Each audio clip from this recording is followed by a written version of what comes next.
Susan and let her take us on the service today. I love that she refers to me as Susan Wenner. Because I'll always be that to her. Well, thank you everyone for allowing me to share my experience of taking a personal retreat. I did this very recently, a couple weeks ago, so it's very fresh in my mind. And I'm going to share like a little bit about what I did, and then kind of give some tips and suggestions for how you might go about doing a personal retreat for yourself and why you might do that. So you want to go to the next slide. This is a picture of me in actual bliss during my personal retreat. I spent 2 days in a place that I'll tell you about in a minute, but it's located in bourbon country in Kentucky. So if you've ever been to one of the tours of a bourbon maker, it's kind of in that area. It's very rural. If you want to go to the next slide, I chose this place. It's called Sisters of Loretto Retreat Center. It's a group of nuns who live on this 800-acre property.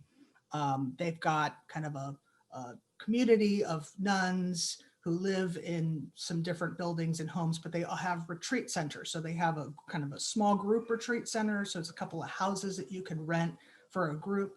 But they also have this group of cabins out in the woods. There's about 7 of them. And they're individual, they're for individuals. So very unique. Most of the time when you look on, Airbnb or whatever, you're going to find a lot of cabins that are super duper for lots of people. And these are literally just very small, all for one person to spend time quietly in nature and solitude. And that's what I wanted. So that's where I got to spend my 2-day personal retreat. And if you go to the next slide. This kind of visually represents what my agenda for this retreat was. Okay. I can't even tell you how boring my children would think this agenda was, but I thought it was awesome. I spent a lot of time in that chair there on the top left, reading. It was a nice, recliner. So I just sat in that chair a lot, did a lot of reading. That was a big part of my agenda. On the top right, there's a picture of a labyrinth that was in this Cedars of Peace kind of group of cabins. It was kind of in the middle. And I walked this labyrinth every day, every morning while I was there. Well, I got there on an afternoon. So I walked at that time, and then I basically walked it 3 times. Very simple labyrinth, but just a very good way to ground myself, orient myself, get myself ready for kind of a spiritual connecting kind of day. Did a lot of hiking, exploring the property. That picture on the bottom left is just a picture from one of my hikes. They've got trails throughout this property that you can take. I don't know how many miles of trails, but I feel like it certainly covered a lot of ground, and it was just a beautiful area.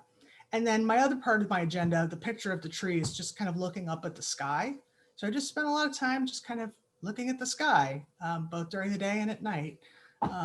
Just in reflection and waiting for inspiration or for guidance, insight to come to me in this quiet place.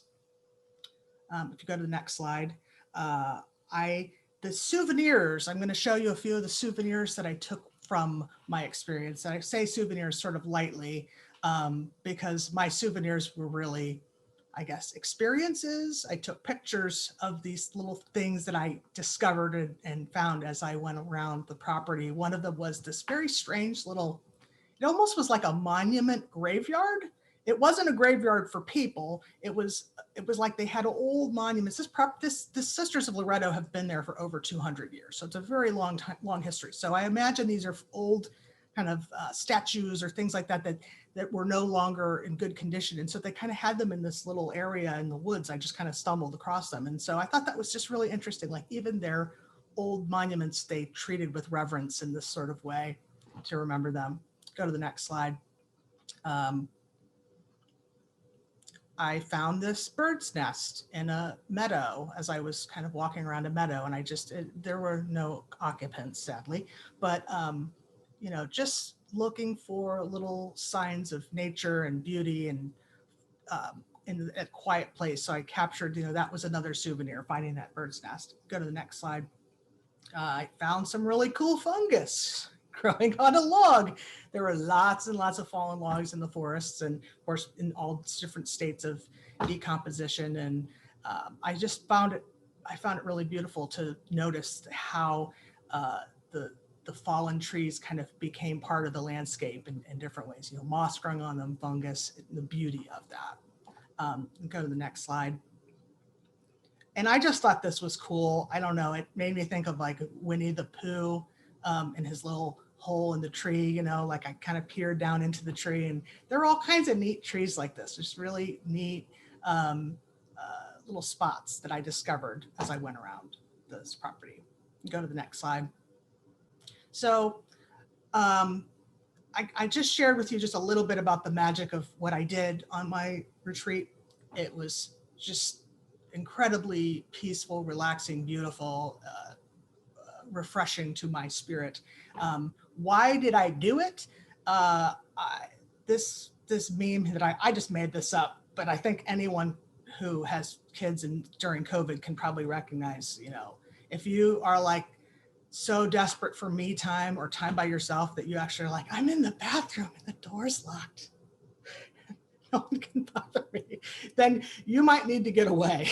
And in fact, the reason I took the solo retreat, I actually went through with it, is because my husband, around my birthday, which was a couple months ago, he said, maybe you should just go somewhere by yourself for a couple of days.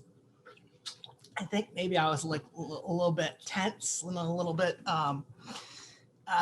just, losing it a little bit. I'm home all the time. I'm working. I'm trying to help the kids with school, and I'm doing all my stuff. And I just was keyed up. And so he suggested it. And I think, we all have demands on us in our lives that kind of take their toll. And if you don't have any way to kind of get some of that back, you end up where you just feel kind of always, I don't know, I was just feeling very squeezed out, like all the goodness of my spirit and my soul was kind of squeezed out. And I was down to the last kind of dregs. So a solo retreat gives you an opportunity to kind of bring some of that back to yourself. You go to the next slide.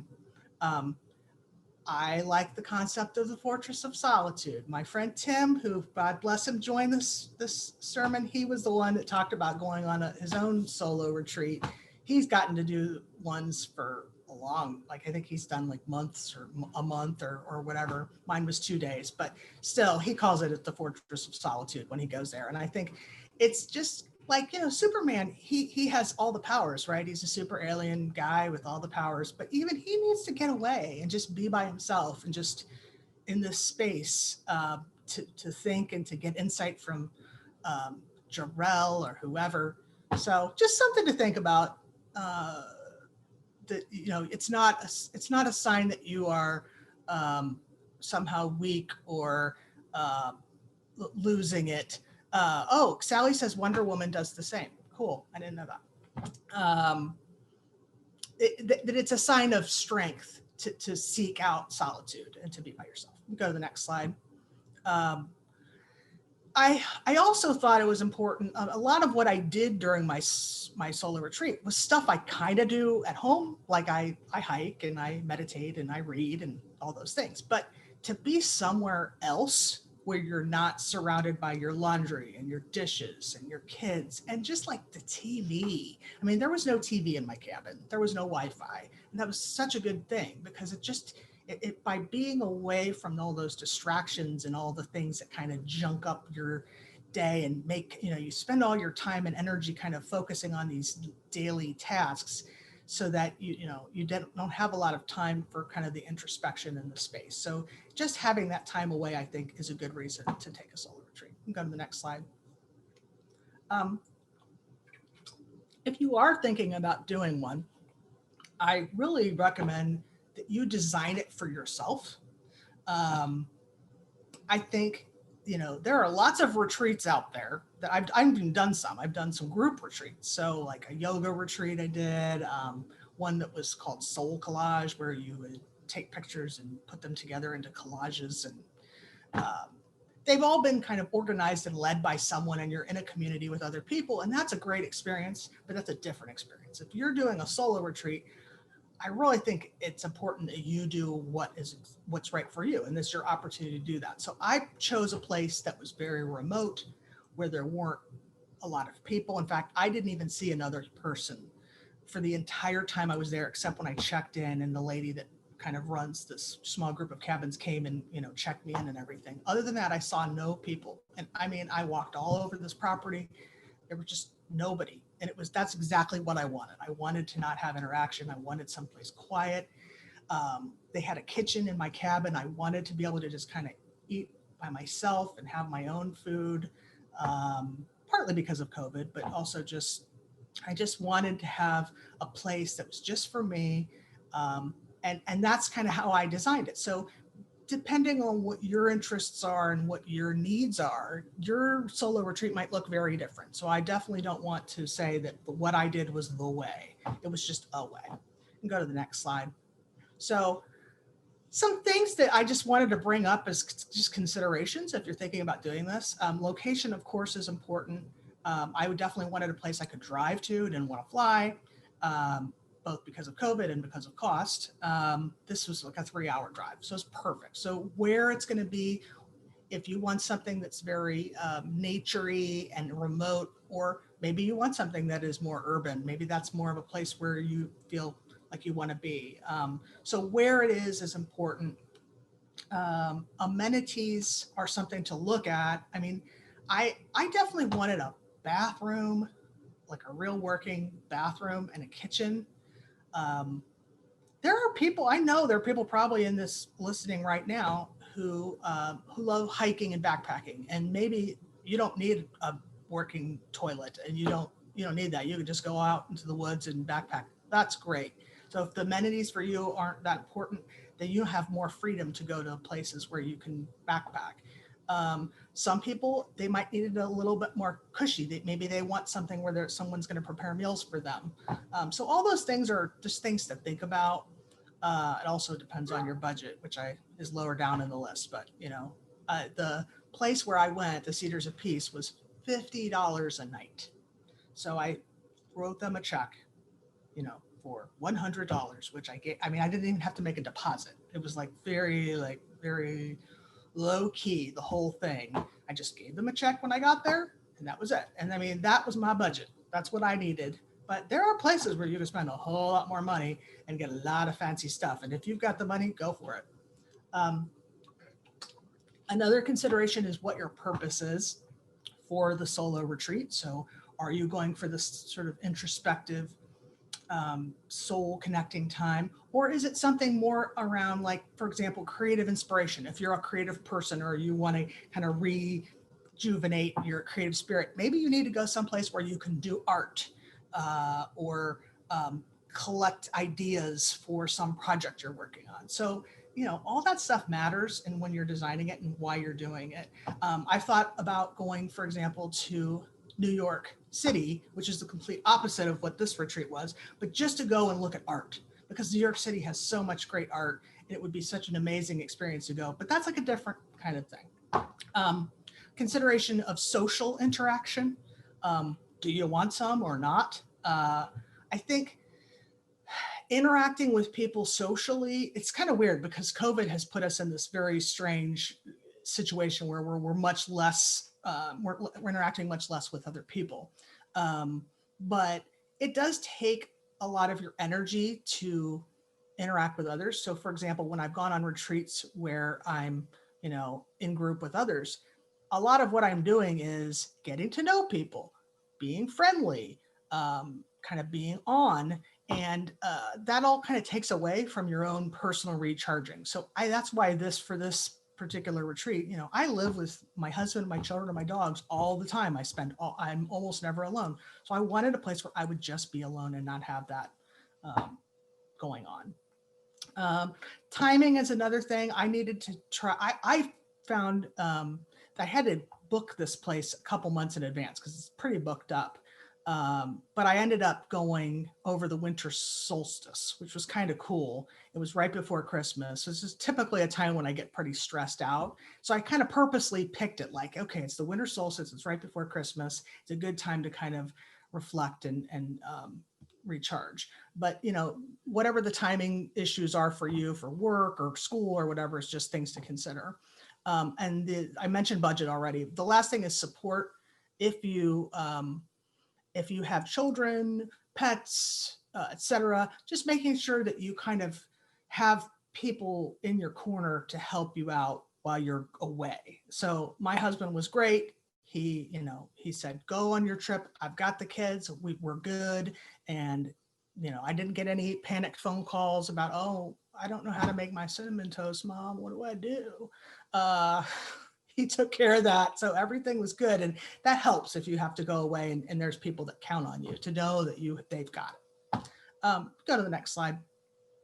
So I've just got a few suggested activities that, and I say activity because even though like meditation is sort of the anti-activity because you're actually not really doing physically anything, but you're just sitting and being still. But some of these are kind of the things that I did during my retreat, and I found them to be enormously helpful. I meditate.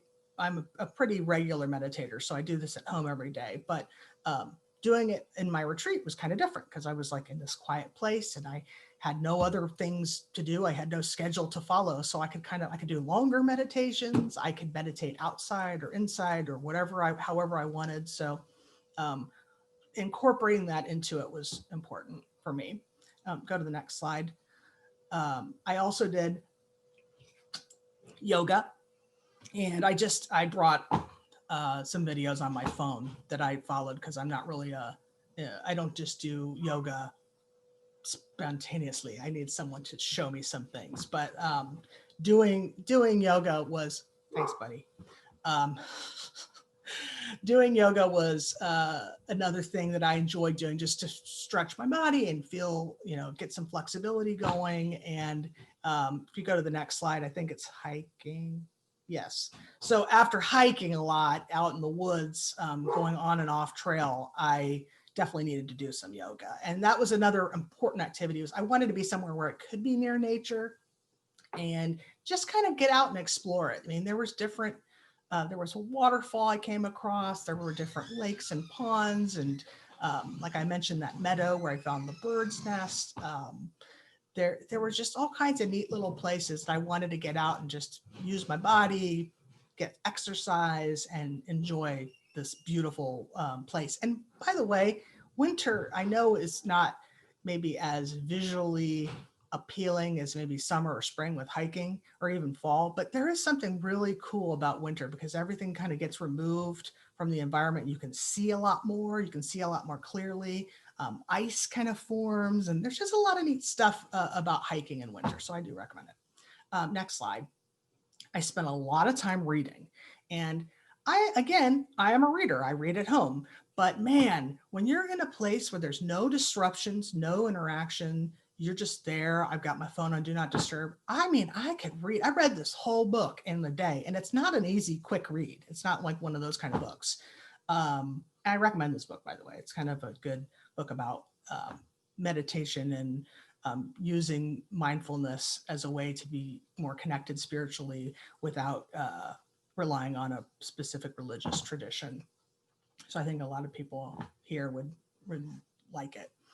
But, you know, bringing stuff to read that is nourishing to you, or if your purpose is just to like relax and just not even worry about it, maybe it's just an easy kind of beach read book, you know, but just something other than what you usually do, or at least what I usually do, which is I watch a lot of Netflix. So I didn't watch any Netflix. I was doing a lot of reading and I loved it. Next slide. Mindful eating is a really cool and interesting practice, which you can do it anywhere. You can do it at home, you can do it wherever. But again, when you're alone and you're not distracted, I could just sit, and I set my table for one. I had a candle lit. I had some jazz playing in the background.